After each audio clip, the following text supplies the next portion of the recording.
Hello and welcome. Today we have an interview with Jerome de Tychey, the current president of Ethereum-France, formerly known as Asseth. And it is a non-profit organization created in 2016 by a group of passionate Ethereum early adopters.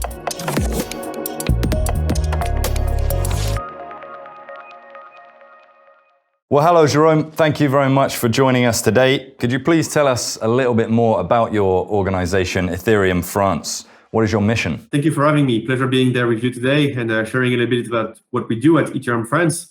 It's a non-profit based in France that was formally created in 2016, but have been active since the early days of Ethereum, initially with people from the French ecosystem or French-speaking ecosystem that wanted to get together, share knowledge and how to do things with Ethereum. So we initially did some workshops on how to do smart contract in the early days, or how to run a miner and so on. And we started to realize that we were really lacking a proper documentation in French, or deep knowledge articles in French about what Ethereum does. And we started to collaborate with the Ethereum Foundation on organizing some events and starting to run community-led events and regular meetups in France. We hold about once every month. Once every month, we hold a meetup in France, and we host a conference called ETHCC that happened every year in Paris for the last 6 years. Like, we are one of the longest standing conference in the ecosystem. Our mission is to support education in blockchain, research in blockchain, and open source application on blockchain. I'm saying blockchain because we are called Ethereum-France, but we try to be agnostic and open to any blockchain or any protocols that wants to chat and share knowledge about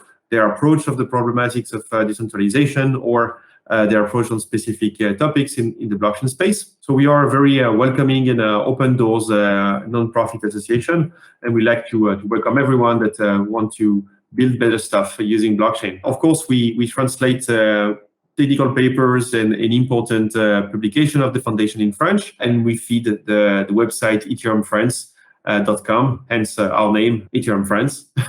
Jerome, what was it initially that drew you especially to Ethereum? I know you said blockchain there, but what is it specifically that drew you towards Ethereum in the first place? How do you think Ethereum is better than its competitors? My personal experience with Ethereum is that I was in the blockchain space doing some mining, always picking up the wrong hardware, ended up with lots of GPUs while people were switching to FPGA and ASICs. So I ended up doing some Ethereum mining because it was the blockchain to mine when you had GPUs. And I fell in love with the people I met there, the community I met there. Everybody was extremely brilliant and optimist and passionate about what they did. And this passion was very communicative, basically. So I really enjoyed my first experience participating in some events, and I decided to dedicate my work life to this protocol. The very approach of building up a computer on top of a blockchain, like with state transition of the computer being the blockchain itself, it's an idea where I kind of dream of things we can do with it. On my professional life, I run a startup doing gaming on blockchain. We try to build the very engine of every of our game inside the blockchain, and trying to figure out what kind of new ways of narratives in games or gameplay experience we can do with that. And that's just one of the few implications that you can do with Ethereum and with a smart contract-based blockchain. I like the innovation that we find in this specific type of blockchain compared to a simple value transfer blockchain like a UTXO blockchain as Bitcoin and Ripple and so on. And I mean, the possibilities are endless, and you always meet more interesting people, more intelligent people than you, solving harder problems than you have ever thought. So it's very stimulating from an intellectual perspective. Awesome. You mentioned earlier about the Ethereum Community Conference, which is the largest European Ethereum event. When is the next conference planned to happen? ETHCC, the Ethereum Community Conference, is typically about 2,000 to 3,000 people coming together. It's a conference that occupies a very special place in the Ethereum community's hearts. If you ask someone that has already been there, usually this is their favorite conference. And I'm not saying that because I'm one of the hosts, but because we have a specific approach to those conferences. We try to have at least one people out of 6 that is a speaker. So you get to meet a lot of people there that are actually building or speaking about what they are building. But moreover, the tickets are very cheap compared to other conferences. There is a demand problem. Lots of people want to come in, but very some people can get tickets because there's too much demand. The ticket is roughly about 300 euro per attendee. This is a non-profit conference, so there's no like a big commercial, big things. You get to meet the doers and extend your network. And we used to do the conference every first week of March. And we did that for about 4 years. And then as the conference grew with the size of the ecosystem, we ended up at a much bigger venue. So now it's happening in July every year.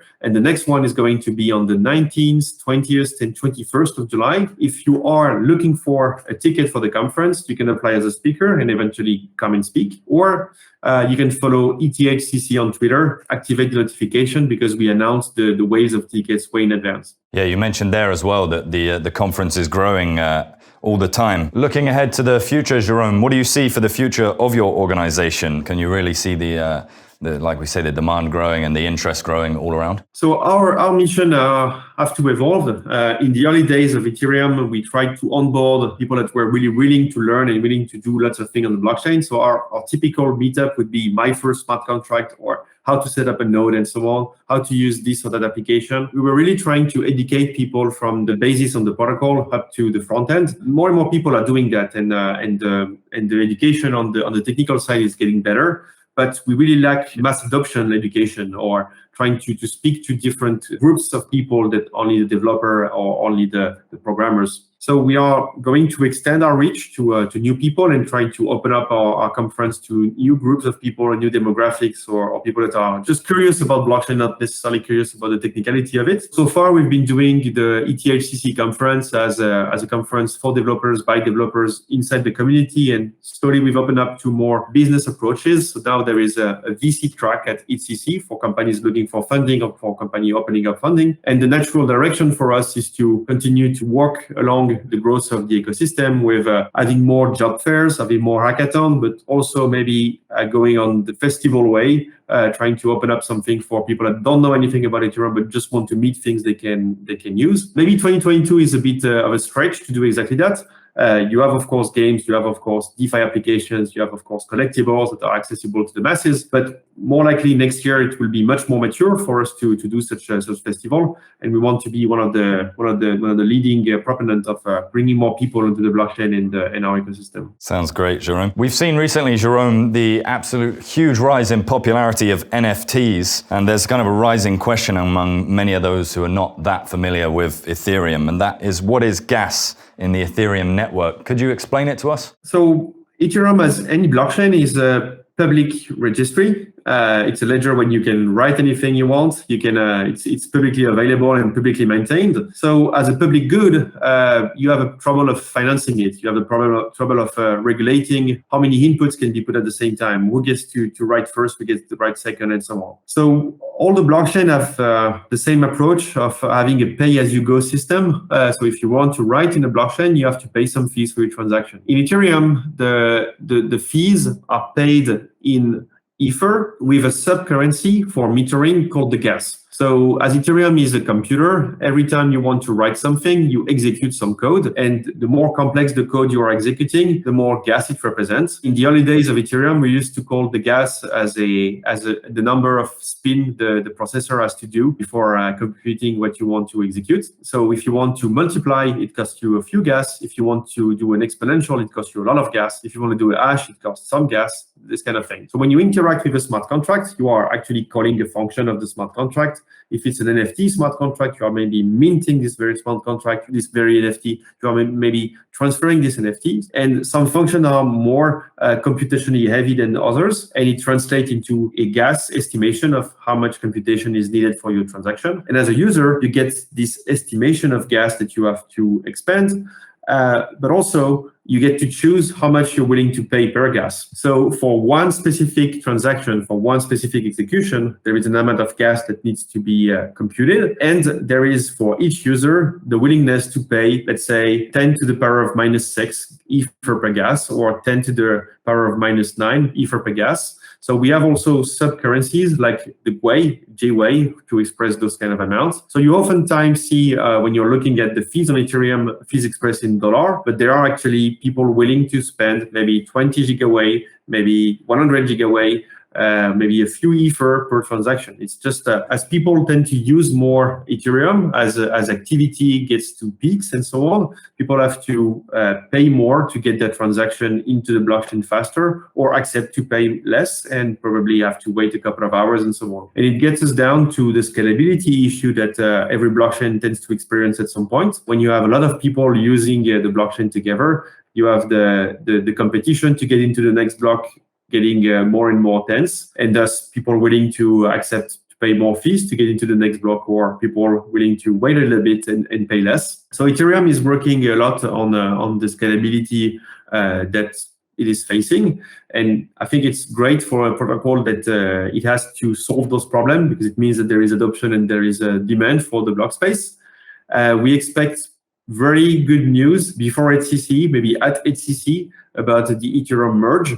So the switch to full proof of stake. It won't necessarily accelerate the blockchain on day zero, but it definitely comes with a lot of primitives that let us do more scalability with techniques such as rollups and sidechains. That's very good news for Ethereum. And as we extend the capacity of Ethereum to deal with more computation, to deal with more transaction, it pushes the gas fees down. So when you have a successful application like NFTs, something that takes everyone by surprise, everybody wants to collect their collectibles representation of an artist, or of a new kind of digital collectibles, or for whatever you can think of that you can represent as an NFT. Suddenly you get a lot of traction about the block space demand, and thus the fees goes up. And so developers and core developers and engineers have to work on solutions to make the blockchain more scalable. But long term, the gas fees shouldn't be a problem. And the same day a year ago, we were paying about $200 per transaction, and today, despite having prices that are relatively the same on the Ethereum token, we're down to maybe 20 or 10 for transactions. So yeah, I'm not too worried about the gas problem. And from a user perspective, it can be troublesome to interact with those gas. Maybe the wallet that you are interacting with doesn't give you the best experience. And wallet developers are working very hard to make it more comprehensible, to make it easier to grasp from a user perspective. But what you should remember about this gas system, it's a metering system to have a good pay-as-you-go workflow for our shared ledger that is the Ethereum blockchain. Okay, and finally, to finish up, we'll just open up the floor. If you've got any announcements or anything you want to get off your chest you think we should know, please hit us with it. Well, there is everybody in the Ethereum ecosystem, or in the blockchain ecosystem at large, is waiting for the Ethereum merge, the merge between the consensus layer that has been running since December 2020 on the proof of stake with the proof of work chain. So the end of proof of work on Ethereum as we know it. It's been delayed, it's been announced, it's been retracted, and now it's being teased. I hope that we can get this merge by the ETHCC conference, and if not, at the ETHCC conference. But I'm following very closely the development on this front, because I'm running an Ethereum proof of stake node at the moment.